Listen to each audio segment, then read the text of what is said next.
तय हुआ शिव जी के साथ में।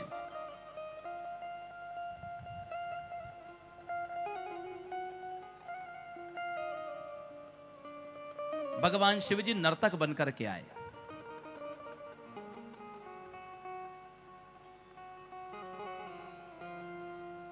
उसका सुंदर नृत्य देख करके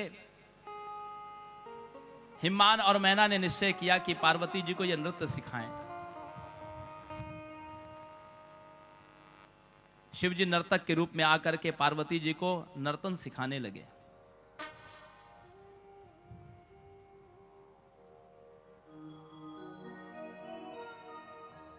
गुरु दक्षिणा के रूप में जब हिमवान ने कहा कि क्या चाहिए तुमको, तो बोले मैं आपकी पुत्री का हाथ मांगता हूं। तो हिमवान ने और मैना ने कहा कि देखो इस धूर्त को, शिष्या तो पुत्री के समान होती है और ये अपनी शिष्या का ही हाथ मांग रहे हैं।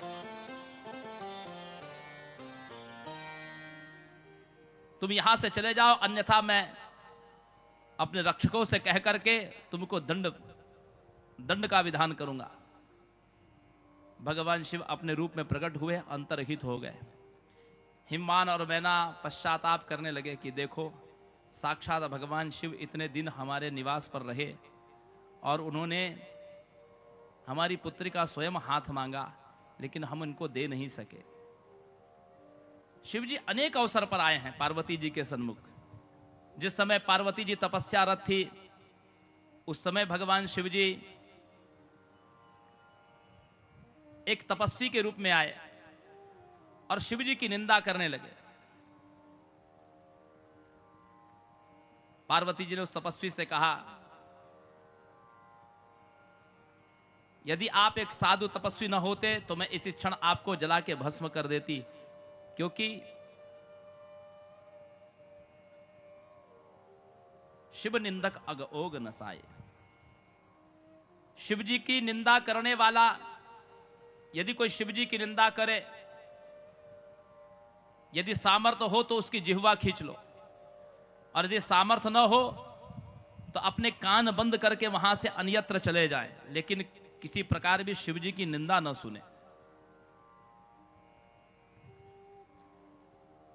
तपस्वी रूप से भगवान फिर वहां पर अंतर्हित हो गए। एक बार याचक बन करके भी हिमवान के द्वार पर गए भगवान शिव जी। गाते हुए भिक्षा मांग रहे थे। ये भगवान का, ये भिक्षुक अवतार का ही अनुकरण आजकल योगी लोग करते हैं। जो लोग इकतारा बजा करके भीख मांगते हैं ना, जो जोगी गेरुआ वस्त्र पहनने वाले, यद्यपि इनका दर्शन यात्रा में शुभ नहीं माना जाता, लेकिन फिर भी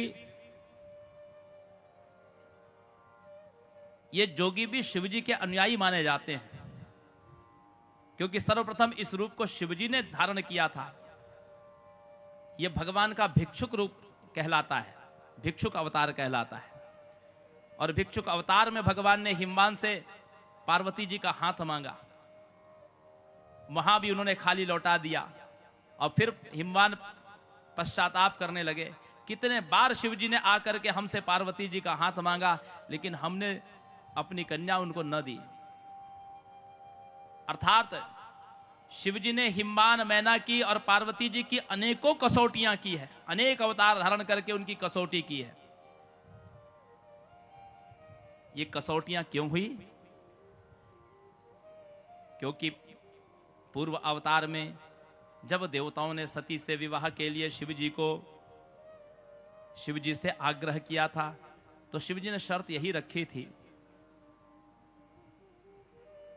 कि मेरी पत्नी में कुछ गुण होने चाहिए। पहला तो यह गुण कि वो मेरी अनुगामिनी हो, दूसरा ये कि उसको मेरे वचनों पर श्रद्धा होनी चाहिए। यदि वो मेरे वचनों को भंग करेगी तो मैं उसका परित्याग कर दूंगा। उसको मेरे व्यवहार पर और मेरे वचनों पर श्रद्धा होनी चाहिए। और आपने मानस में, और इस कथा को आपने शिव पार्वती विवाह के प्रसंग के दिन श्रवण भी किया। एक बार त्रेता जुगमाई शंभु गए कुंभज ऋषि पाई, संग सती जग जननी भवानी पूजे ऋषि अखिलेश्वर जानी। अगस्त ऋषि के आश्रम में जब त्रेता युग में शिव जी सती को लेकर के गए तो शिव जी कथा सुनने के लिए गए थे, लेकिन सती मैया ने ठीक से कथा नहीं सुनी। यदि ठीक से कथा सुनती तो राम जी का चरित्र पता चलता। राम कथा मुनि बरज बखानी, लेकिन सती ने उस कथा पर श्रद्धा नहीं की। देखिए, कथा पर श्रद्धा तब तक नहीं हो सकती जब तक आपकी वक्ता में श्रद्धा नहीं हो। हमारे यहां की कथा की परंपरा ही अद्भुत है। हमारे सनातन धर्म की कथा की परंपरा अद्भुत है।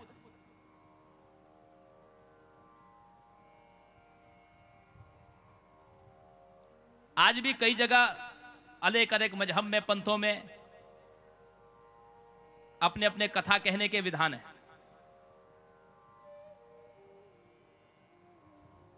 लोग भी किसी को मोटिवेट करने के लिए मोटिवेशनल स्पीकर को बुलाते हैं, कोई संस्थान आदि बुलाते हैं, वो भी बोलता है।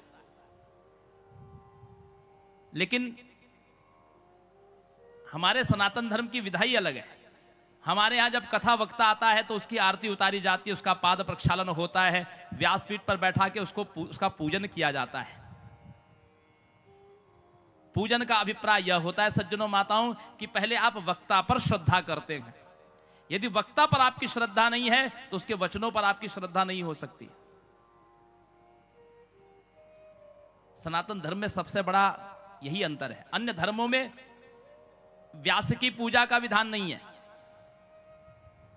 भले उसको एक अच्छा मंच दिया जा सकता है, उसको एक अच्छा आसन दिया जा सकता है, लेकिन पूजा का विधान, नतमस्तक होने का विधान, नमन करने का विधान, चरणों में बैठ करके, नीचे बैठ करके कथा सुनने का विधान, ये सब श्रद्धा के प्रतीकात्मक है। अर्थात जब तक वक्ता पर श्रद्धा न हो तब तक आपकी कथा में श्रद्धा नहीं हो सकती। अगस्त ऋषि पर श्रद्धा नहीं थी सती की, तो उनकी राम कथा में रुचि नहीं हुई। और राम कथा में रुचि नहीं होने से भगवान की कथा में जब व्यक्ति रुचि नहीं रखता तब वो भगवान के स्वरूप का उसको भान नहीं होता। भगवान उसके पास कई बार आ भी जाएं तो भी वो भगवान को पहचान नहीं पाता। भगवान का मूल स्वरूप अलौकिक हो सकता है, लेकिन भगवान अंश रूप से, मेरा व्यक्तिगत मानना ऐसा है, जिस व्यक्ति ने किंचित मात्र भी भगवान की भक्ति की होगी, तिल बराबर भी किसी मनुष्य ने भगवान की भक्ति की होगी, किसी को भगवान पर तिल बराबर भी विश्वास होगा कि महादेव नाम की कोई सत्ता इस जगत में है, भगवान श्री हरि और श्री कृष्ण नाम की कोई सत्ता इस जगत में है, तो मेरा यह मानना है कि प्रत्येक व्यक्ति के जीवन में भगवान कभी न कभी दर्शन देने के लिए आते हैं। प्रत्येक व्यक्ति को। आपकी श्रद्धा का बल कितना है, उसमें विवेक कितना है, उसमें जिज्ञासा कितनी है, आपकी भगवान के दर्शन के प्रति जिज्ञासा कितनी है, रुचि कितनी है, बस उसी के आधार पर किसी को स्पष्ट, किसी को धुंधला और किसी को प्राप्त होकर के भी दर्शन नहीं हो पाता। बस इतना ही अंतर है। लेकिन भगवान, जब हम सब भगवान के प्रिय हैं, जब हम सब भगवान के बनाए हुए हैं, एक पिता के विपुल कुमारा पृथक पृथक गुणशील विचारा, एक पिता की अनेक संतानें हैं, सब अलग अलग स्वभाव वाले, अलग अलग गुण वाले, लेकिन क्या पिता सब पर पितु ही प्रीति सम होई, पिता तो सबको समान ही प्रेम करते हैं। कोई बहुत अधिक पूजा करे या कोई न पूजा करे तो भी भगवान सबको चाहते हैं। उसके सन्मुख जरूर भगवान आते हैं जिसको थोड़ा सा भी भगवान को जानने की जिज्ञासा है या आशा है।